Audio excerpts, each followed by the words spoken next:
Have you ever met someone who lights up the room like a ray of sunshine? That's how one would describe a remarkable man in San Antonio, Texas. With his larger-than-life personality and fun-loving spirit, he is known for bringing joy to everyone around him. However, when his colleagues and friends notice that their calls and texts are going unanswered, a sense of concern, urgency, and overwhelming fear begins to envelop them. They immediately jump into action. What happens when love becomes fatal? This is the Fatal Attraction Podcast with a Gentle Giant.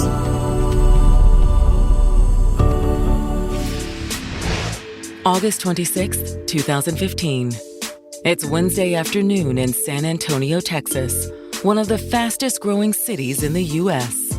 San Antonio's a pretty fun town. It's become more diverse and just kind of culturally accepting over the last several years. We have the Hispanic community, Black community. We have the LGBTQ plus sectors, and yet they still all come together as one community. While people all across the city are heading out to grab lunch, 2 employees at an assisted living facility are too worried to eat. Their friend and colleague, Torrance Cheeves, hadn't showed up for work that morning. It's all morning. We're texting him. We're calling him, leaving him voicemails. Have you heard anything from Torrance yet? No, nothing. Have you? No. I'm getting really worried. Torrance would never not show up for work and not let anyone know what was going on. So his coworkers were very concerned. I told my supervisor, hey, we're going to go to his house. When Torrance's coworkers arrive, they immediately notice something is off. When they got there, they saw that his car is in the driveway. A window was broken in the front. Hey, Torrance? They're ringing the doorbell. They call his phone. Nobody is answering. But the strange thing is they can hear the phone ringing inside of the house. I'm gonna go try the back door. Okay. Be careful. I went walking around to the other side of the house when I noticed like his laptop and just a few little items were on the ground. Immediately just told Larry, you need to call the cops. Something is wrong. At that moment, they decide to call the police. San Antonio 911. We need the police. I have a friend of mine not answering his phone. He's not answering the door. The window's broken. They knew something terrible had happened. We're just really concerned about our friend. 51-year-old Torrance Cheeves always made a big impression. Torrance was an awesome person, a huge teddy bear. He was 6'10", a huge guy. Torrance was the gentle giant. He was compassionate. He was loving. He just got along with everybody. Anywhere we went, everybody loved him. But that hadn't always been the case. Torrance was from a small city outside of Waco. It wasn't a community where he could really live in his truth. Growing up, being a Black man, that's one strike against you in society. And the fact that he was a gay Black man, that adds a second strike. So it was tough for him. So when he got older, Torrance decided to make a fresh start in San Antonio. Torrance was able to find a place there. He was able to call it home.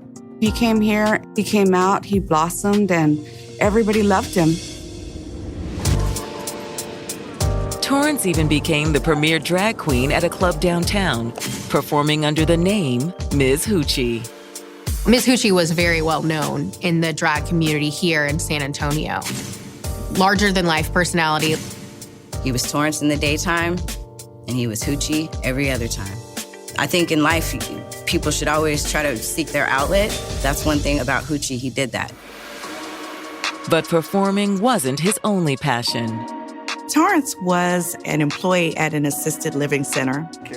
He really enjoyed what he did. Oh, hey, they were the sweetest family. Oh my goodness. He worked there for 20-something years. He was almost ready to retire. He stayed there a couple more years because that's what he loved and that's what he enjoyed doing. Torrance was thriving in his community.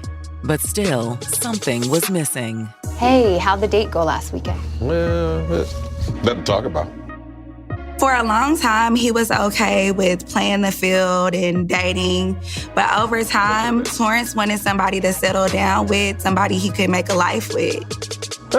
My search continues. But he wouldn't be searching for long.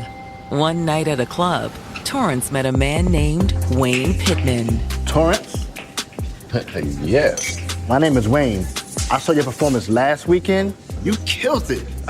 Oh, thank you. Can I buy your next drink? Sure, I'd like that. Sit down. He was charming, and Torrance was immediately drawn to him. Hey, you know enough about me. Tell me about you. As they gotten to know each other, Torrance had learned that Wayne had just gotten out of jail for drug charges, and he couldn't find a job or a place to stay.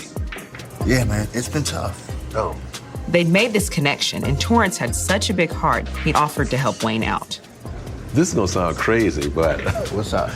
I just so happen to have an empty guest bedroom. What? That's right. Are you serious? Torrance saw the good in him and was willing to do whatever it takes to help him get back on his feet. Wayne moved in, and Torrance was helping him get adjusted, even going as far as writing references for his job applications. They got serious really quickly. As far as Torrance was concerned, there was nobody he would rather spend his life with. Torrance? But now, Torrance's coworkers have found what looked to be signs of a struggle outside of his home. They're calling him, they're ringing the doorbell, they're knocking. They're not getting any response. I kind of went walking around to the other side of the house when I noticed his laptop on the ground. That's when I just knew something wasn't right. And I said, you know what? We're not going to go in. So we called 911. Something is wrong. We need the police. Guys, what's going on today? Hi, our friend is An officer quickly arrives at the home and enters through the unlocked back door. When the officer on the scene went in, the first thing that caught his eye was that there was blood spatter all over the walls. The house was totally ransacked. Drawers had been pulled out and dumped on the floor. Furniture was knocked over. And lying on the floor of the living room is Torrance Cheeves. He saw him lying there with the coffee table turned over on him and a big pool of blood around him. He had one stab wound to the neck. He knew immediately that he had a homicide scene. Stay tuned as the plot thickens with a tangled web of treachery and intrigue on the horizon. This is the Fatal Attraction Podcast. This episode brought to you by Predator Badlands. On November 7th, the biggest, wildest adventure of the year, Predator Badlands comes to theaters everywhere, including 3D and IMAX. Predator Badlands comes from Dan Trachtenberg, director of the recent beloved Predator films Prey and Predator, Killer of Killers. In this film, the Predator is banished to a planet where everything is trying to kill him. See what it takes for a Predator to earn its title, the deadliest hunter in the universe. Sounds like this is gonna be one of them ones. Predator Badlands, in theaters everywhere, November 7th, in 3D and IMAX. Hey, what's up? This is Alfreda's with the Urban One Podcast Network. Let me introduce you to today's sponsor, Chamberlain University. There's a pattern among successful people in any industry. They surround themselves with the right support. And in healthcare, that support starts at Chamberlain University. For over 130 years, Chamberlain has been helping nurses and healthcare professionals fulfill their calling. It's the largest nursing school in the country, offering flexible learning, real mentorship, and a network of over 160,000 professionals. Because progress isn't just about working harder. It's about having the right people in your corner. You got this, and Chamberlain has got you. Get started at chamberlain.edu.Chamberlain University. Belong to something greater. Certified to operate by Chev. 51-year-old Torrance Cheeves had become a local celebrity in San Antonio's vibrant drag scene. Everybody in the community absolutely loved him. Under the stage name Miss Hoochie, he was a drag performer who did a lot to raise money for local charities. And offstage, Torrance had a new man in his life, Wayne Pittman. Torrance met Wayne Pittman, and it was an instant connection. Torrance was helping him get back on his feet, and they fell in love.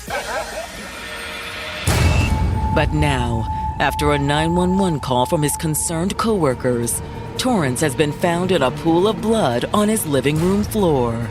The officer could tell he had been dead for hours. Dispatch, we're gonna need major crimes. When homicide detectives arrive to examine the scene, it's quickly clear how Torrance was killed. It appeared that he had suffered one large knife stab in the back of the neck. But that isn't his only injury. He had several defensive wounds. He had cuts on his fingers, but he also had slashes on his forearm. There was a struggle prior to that fatal blow that he sustained in the back of his neck. And in the kitchen, detectives find what they believe to be the murder weapon. A 4.5-inch serrated knife was in the sink with a bottle of bleach nearby.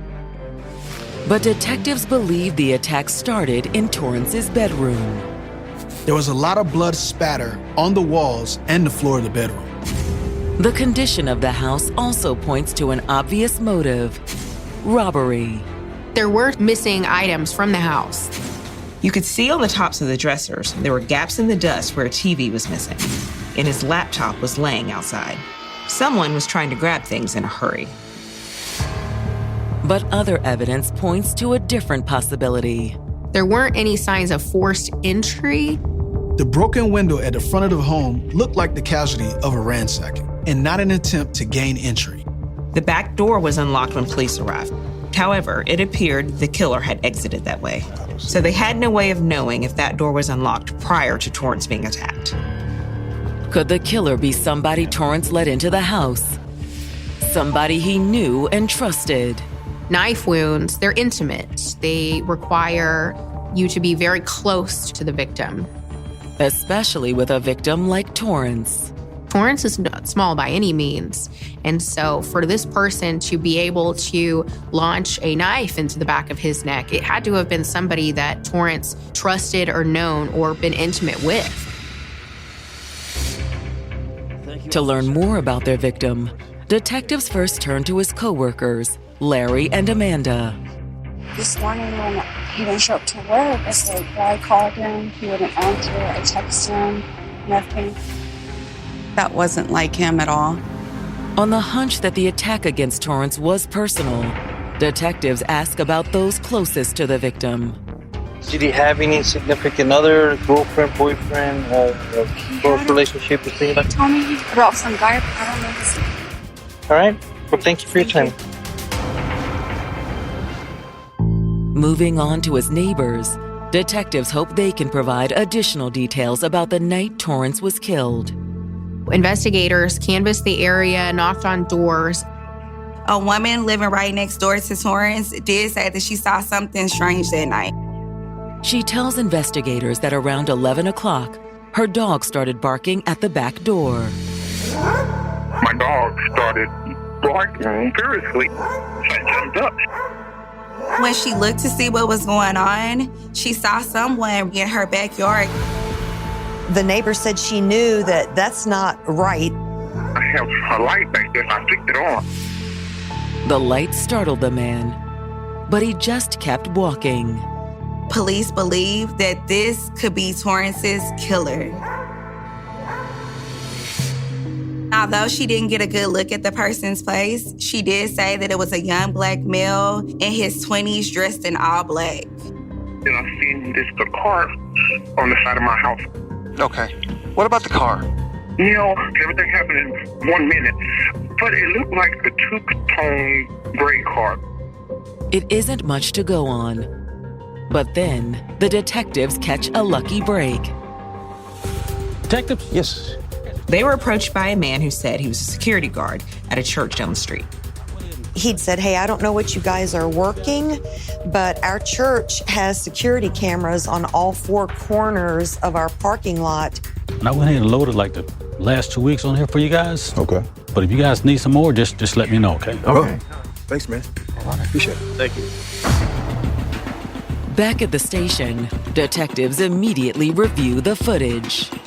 That proved to be quite the treasure trove of information. They do see a car pulls up to Torrance's neighbor's house a little after 11 p.m., just like the neighbor described. But the cameras show something the neighbor didn't see. At the same time, 2 individuals arrive on foot. Not just one person was in on this.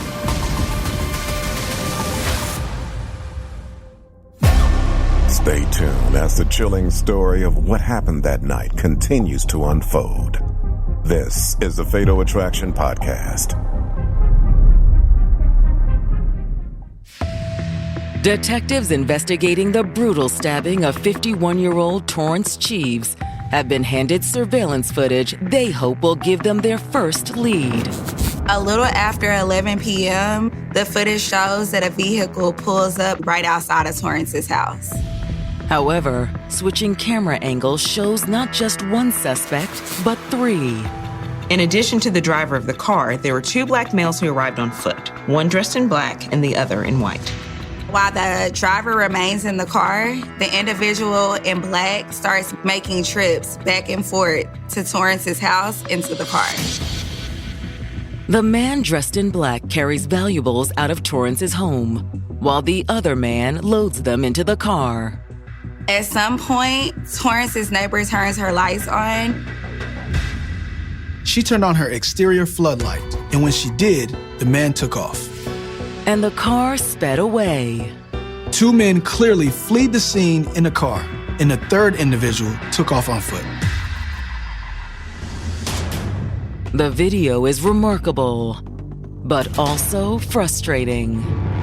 The video was from over half a block away. It wasn't close enough that they were able to get a license plate. They do see the make and the model of the car and notice a dent on the right side. Hoping to track down the vehicle, investigators reach out to the Texas Department of Public Safety. They filed a request for a list of vehicles registered in the San Antonio area. They were the same make and model as the car in the video. Then detectives contact Torrance's family to deliver the tragic news. I was at work and I received a phone call that something had happened to Torrance, and at that moment I realized it was something serious. His family isn't able to provide any leads, but they do know someone who might. They said that his best friend, Willis, could probably give them more answers. You want to start at the center of your victim and work your way out as far as who could have done this to him. To answer that question, detectives reach out to Willis. Torrance's family suggested I call you.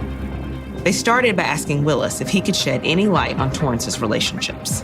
I did know who he was dating, and I did know what was going on with both of them. He immediately named Wayne Pittman. He also tells police that they had somewhat of a turbulent relationship. Willis explains that Wayne was an avid user of synthetic marijuana. Torrance didn't like that. He thought it was bad for Wayne's health. And also, he was worried about the secondhand smoke. That's what you told him no. He said, you cannot smoke that in my home. He said, I went to the state. At first, Torrance tried to look past Wayne's bad habit. Early on in a relationship, people do accept certain behaviors because they think if we're in love, then that'll probably change. But after a few months of living together, Torrance realized Wayne wasn't going to change. They broke up because he kept on messing with that synthetic weed. But Willis tells detectives that the breakup didn't last. They got back together again about maybe 3 months ago, but see, he kept going behind and stuff. Torrance and Wayne started arguing all over again. And recently, Willis says the situation had come to a head. Wayne decided that he wanted to drive by Torrance's house. Unfortunately, there was another man there, and Wayne was not happy. What's he doing here? We're just catching up, man. Torrance tells him that nothing was going on and that they were just visiting, but Wayne didn't believe him. Wayne was skeptical because Torrance and his friend Shorty had dated in the past. He said, so that's your ex, right? He said, yeah. He said, well, what the hell is he doing in this house? Just catching up? Oh, you think I'm stupid? Wayne jumps to the conclusion that they're back together and starts a huge fight. Get up out of here. Why is he here, Torrance? When did all this happen, the altercation? It happened about a week before the murder. You really trying to play me like that? Huh? Did Torrance's alleged betrayal drive Wayne to kill him? There were elements of jealousy and accusations of cheating. That sounds like the suspect that you're looking for. When detectives bring Wayne in for questioning, he doesn't seem like a cold-blooded killer. Wayne strikes detectives as genuinely upset and says he would never do anything to hurt Torrance. We had our problems. I mean, every couple does. Wayne told investigators that he still loved Torrance and hoped to get back together with him. But Torrance didn't feel the same way. Tell us about Shorty. What's his real name? I have no clue, man. Okay. And you weren't jealous? Of course I was, but that's my problem. He said yes, they'd argued about him, but at the end of the day, he just wanted Torrance to be happy. Wayne also tells investigators he has an alibi for the night of the 25th. I was at work. Y'all could check it out. With nothing to hold him on, Wayne is released while detectives look into his alibi. His time clock shows that he was, in fact, at work the time of the murder. With Wayne alibied out, detectives' focus shifts again when they hear back from the Texas Department of Public Safety. Based on their records, there was only 8 cars in San Antonio that matched the description of the one caught on video, fleeing the scene of Torrance's murder. One by one, they start tracking down these vehicles. But none of the vehicles is an exact match. Until they arrive at the home of a man named Gabriel Valdez. They drove out to his house, and there's the vehicle. It looked just like the getaway car in the video. There is a dent in the door. It's the car that they've been looking for. Stay with us for more of the Fatal Attraction podcast.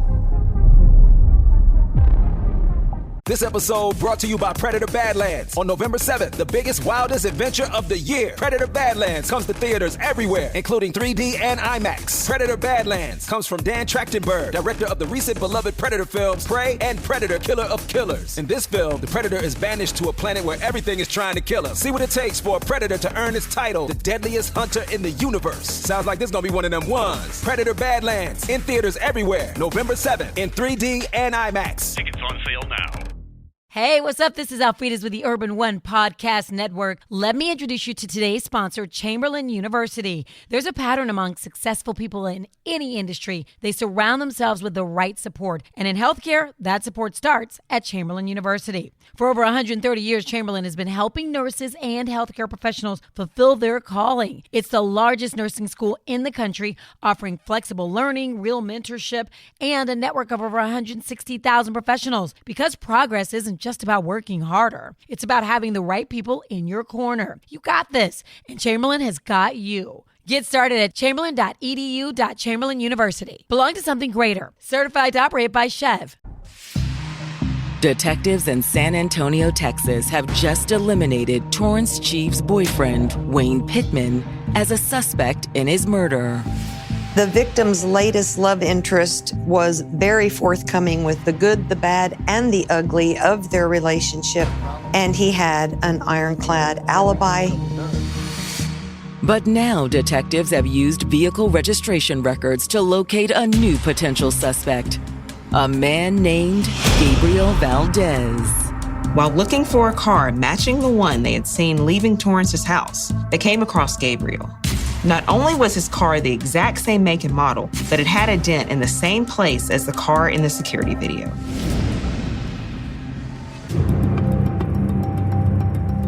Brought in for questioning, Gabriel clearly isn't one of the men seen taking items from Torrance's house. He's a middle-aged Hispanic man, and the 2 men in the video were black men. Okay, we're currently working in a murder investigation, and we had a couple questions about your vehicle. Does anybody else have access to it? Would you have lent it out to anybody? No. Gabriel confirms that he never let anyone else borrow the vehicle. How about last Tuesday? Did anybody use it besides yourself? Gabriel says he doesn't know anything about a murder. He doesn't know anything that's going on. He said he didn't know anyone named Torrance Cheeves. But he also doesn't have a solid alibi. He said he went straight home from work every day, but didn't really have anyone who could back that up. So detectives just have one more question. I want to ask for your permission to go through the vehicle since you're the registered owner. However, searching his car fails to turn up any evidence. They don't find anything that would connect him to the murder. So detectives take a closer look at the dent in the side of Gabriel's vehicle. They took a still shot of the dent that was seen in the church video and compared it to the dent that was in the vehicle owner's door. And even though the dents were in almost the exact same location, the outline of the dents were completely different. It's not the same car. The vehicle owner had nothing to do with the victim whatsoever. You're free to go. This was just a crazy coincidence. So now the detectives realize that they did make a mistake. Now, 2 weeks into the investigation, detectives have hit a wall. They're all out of suspects, all out of people to look for. Until finally, they receive Torrance's phone records from his cell phone provider. It shows that Torrance receives a text from an unidentified number. Many messages between that phone and Torrance's showing that they had a sexual relationship. And it was more than just physical. It was apparent that Torrance did care for this individual. But it seems his feelings weren't reciprocated. This was transactional for the other person. The sender is constantly texting Torrance, asking him for money. But it's the last text from the unidentified number that raises a red flag for detectives. The last text message that the victim received said, "I'm here, I'm outside." Every text received after that goes unanswered. So this could be the killer. Now, all detectives need is a name. The obvious question is, who is associated with that cell phone number? They did a quick search in their database for basic information and saw that the phone was registered to a woman named Susan Fields. But when investigators attempt to locate her, they discover that the name is fake. The phone was just a burner that was registered under a fake name. And so it's just another dead end. You have this lead, you hurry up, you send the subpoena off, and now you just gotta calmly wait for the information to come back. While they wait, the investigation grinds to a halt. And detectives followed up with anyone they could find that knew Torrance, but they couldn't develop any new leads. Until at a stop sign one evening, everything changes. The detective is driving home from work, mulling this case over. He happened to notice the car right beside him. It's not just any car. There was the Ford Taurus. There's a dent in the right passenger door. It matches the exact description of the one on the surveillance video.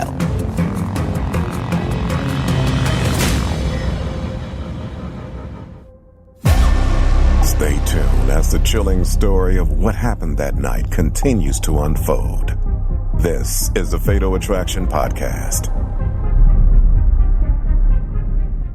This episode brought to you by Predator Badlands. On November 7th, the biggest, wildest adventure of the year. Predator Badlands comes to theaters everywhere, including 3D and IMAX. Predator Badlands comes from Dan Trachtenberg, director of the recent beloved Predator films Prey and Predator, Killer of Killers. In this film, the Predator is banished to a planet where everything is trying to kill him. See what it takes for a Predator to earn its title, the deadliest hunter in the universe. Sounds like this is gonna be one of them ones. Predator Badlands, in theaters everywhere, November 7th, in 3D and IMAX.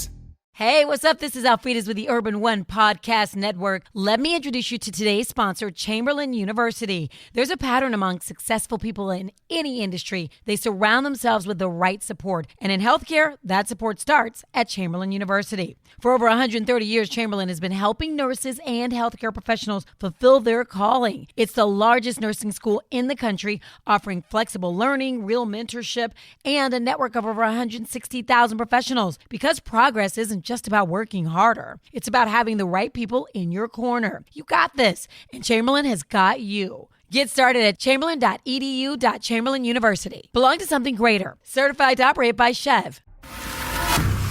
The investigation into the murder of Torrance Cheeves had hit a wall. But now, an extraordinary coincidence may break the case wide open. The main investigator on this case was driving home, and he happened to glance to the side of him. There was a car that matched the exact description with the dent in the side. He knew this had to be the car that fled the scene in the surveillance video. The detective follows the car to a business just a couple of blocks from where Torrance was murdered. He watched a female get out of the driver's side and saw that there was a young black male in the front passenger seat. SA 42, I need backup on 1060 Main Street, please, right away. Backup arrives within minutes. Patrol officers show up. They're able to get the passenger out, and the driver came back outside. Police take both into custody. But to the detective, the passenger looks eerily familiar.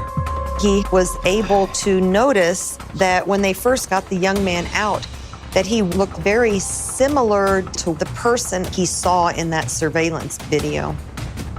While the driver waits with officers to impound the car, detectives transport the passenger back to the station for an interview. At the station, the passenger tells the detectives that his name is John Henderson Houston. You've heard about the murder of Torrance Cheeves about 3 weeks ago. Nope.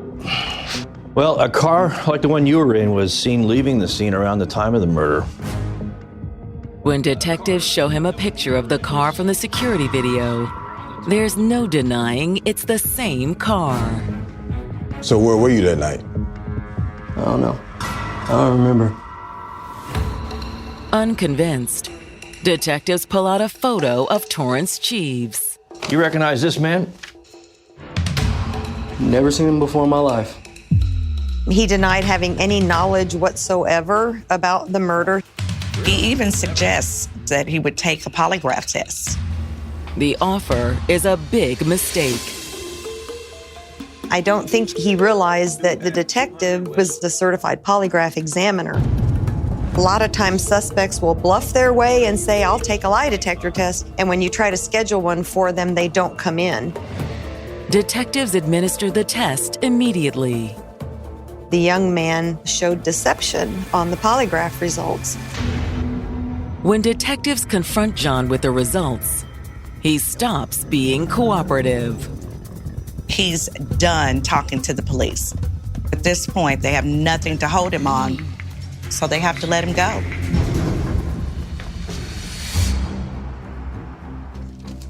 Despite not making an arrest, the investigators believe they're on the right track.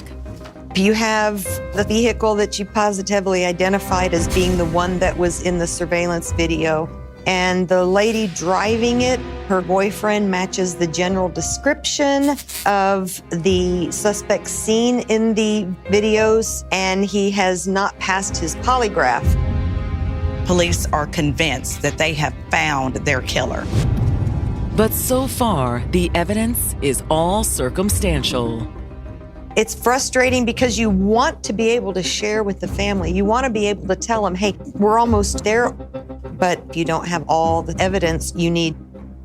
Until a breakthrough comes that sends detectives in a slightly different direction. The cell phone data, that had to be subpoenaed, came back on this unknown person's cell phone who had texted the victim saying, hey, I'm outside, I'm here. There's a voicemail on the phone from a parole officer. Detectives immediately contact the probation officer. Yeah, I'm calling from San Antonio Homicide Unit. I'm trying to track down one of your parolees. The name they got wasn't what they expected. What? The probation officer tells them the phone doesn't belong to their suspect, John Henderson Houston. It belongs to his brother.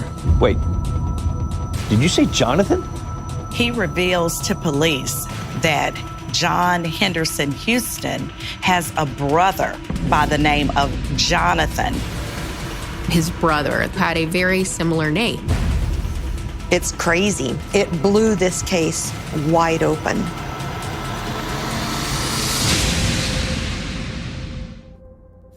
Stay tuned as the plot thickens with a tangled web of treachery and intrigue on the horizon. This is the Fatal Attraction Podcast.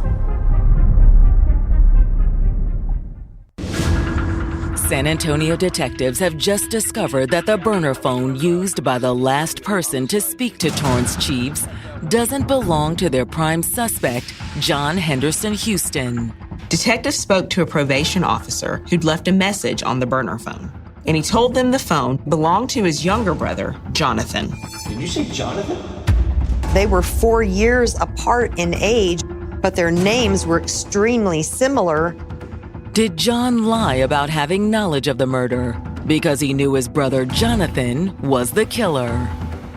Police go looking for Jonathan, and when they sit him down for questioning, he looks exactly like his brother. And like his brother, Jonathan claims he doesn't know anything about the murder. Well, my mama grateful died in front of me, sir. I don't know nothing about this, sir. When you understand that everybody comes in here that we think is involved in the crime, they say that. You know how poker players have tells? The swear to God on my mother's grave is a huge tell for murder suspects. Jonathan tells the detective he doesn't know Torrance Cheeves. When he kept denying that he'd even been in Torrance's house and didn't know Torrance, the detective confronted him with the text messages back and forth. When they start to lay out the evidence, Jonathan starts to talk. I can tell you something, sir. My brother didn't have nothing to do with this, sir. Well, then tell me the truth. It took some time to break that wall down to get him to really talk about how he intimately knew Mr. Cheeves and what their relationship was like. Are you gay? No, sir, far from gay. Mr. Henderson first denied being sexually involved with Torrance. But the more that we broke it down and the more proof that he was shown, the text messages talking about intimate things and actions, the more he was like, okay. Jonathan finally admitted to a relationship between himself and Torrance where he was paid money for performing sex acts. I'm telling you, I need money then. I need a job. I'm telling y'all this. Mr. Cheeves really cared for Mr. Henderson, but he took advantage of that. He used Mr. Cheeves for money. But how had it ended with Torrance Cheeves dead? Detectives suggest an explanation. What you're going for in interrogations is a full confession. In order to get those, you have to try to give people some reason for them to tell on themselves. So the obvious alternative to that was self-defense. How tall are you? 5'10". That man is 6 feet 10, 450 pounds. How could that not be self-defense? If he did something to you, you need to tell me that, Jonathan. He took the bait for the self-defense. Jonathan admits that on the night of August 25th, he'd gotten into an argument with Torrance. He was expecting money, and Torrance told him he didn't have any money. I just wanted to let you know that I'm a little short today, okay? You know I need my money to get down. When he wasn't going to give him any money, that's when the argument started. Hey, I know. You know me. I'm good for it, okay? I'll get you next time. Nah, you gonna give me this time. Come on, man. Jonathan said he was just going to leave when Torrance refused to pay him, but he started getting pushy. The argument escalates. He is scared for his life. He's in the kitchen and Torrance came at him. So he just grabbed a knife and stabbed him once in the neck. I just swung the knife, and blood was like, flying. But what made you pick up the knife? It's too big for me. He insists he wasn't trying to kill Torrance. He says the blade must have hit like a major artery because he immediately starts to gush out blood. Jonathan tried to make it seem like he was defending himself, but there was really no proof of that or anything like that. If anyone was defending themselves that night, it was Torrance. He had multiple self-defense wounds on his hands and arms. Detectives believe that Jonathan's real motive that night wasn't fear, but anger. Jonathan flew into a rage when he found out that Torrance wasn't going to pay him. You gonna give me this time. That's when he took the knife and did what he did. I'm gonna go get some drinks, okay? Be right back. I'm gonna get my money.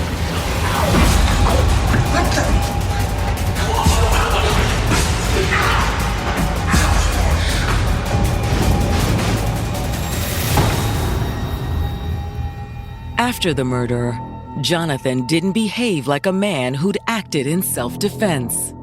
If Jonathan was only trying to protect himself, he could have called the police. He could have called for medical assistance. Instead, he took advantage of the fact that Torrance was dead. After the murder, Jonathan left the scene and started formulating a plan. Once he realizes that Torrance is dead, he leaves. But then he comes back later with 2 accomplices to get the things from the house. He ransacked the home, stole jewelry, took belongings, tried to clean up the crime scene a little bit by using bleach.